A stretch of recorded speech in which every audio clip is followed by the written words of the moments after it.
માનનીય પ્રમુખ શ્રી વિવેકભાઈ પટેલના આગેવાની હેઠળ તારીખ 4-5 સપ્ટેમ્બર 2025ના રોજ રાજ્યકક્ષાની જુનિયર એથ્લેટિક્સ સ્પર્ધાનું આયોજન સ્પોર્ટ્સ અથોરિટી ઓફ ગુજરાતના અંબુભાઈ પુરાણી સ્પોર્ટ્સ કોમ્પ્લેક્સ નડિયાદ ખાતે કરવામાં આવેલ છે।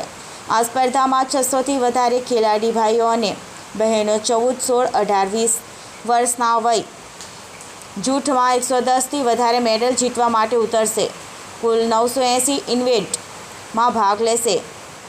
મંત્રી Vikas Prajapati, doctor Mansukh Tewatia, doctor Niranjan Chaurasia, Shrimati Babita Gamit, SAG head coach Sajid Mansuri તમામ ખેલાડીઓએ મેડલ આપવામાં આવ્યું હતું। નમસ્તે।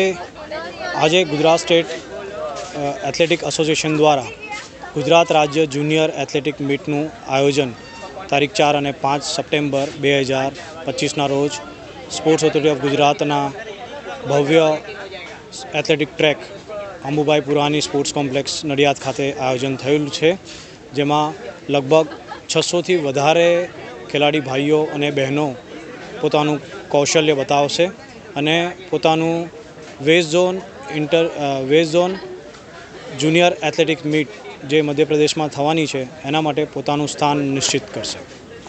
લગભગ 900થી વધારે ઇવેન્ટમાં એથ્લીટ્સ જે છે પોતાનું પાર્ટિસિપેટ કરશે અને 110થી વધારે મેડલ્સ પોતાના નામે કરશે।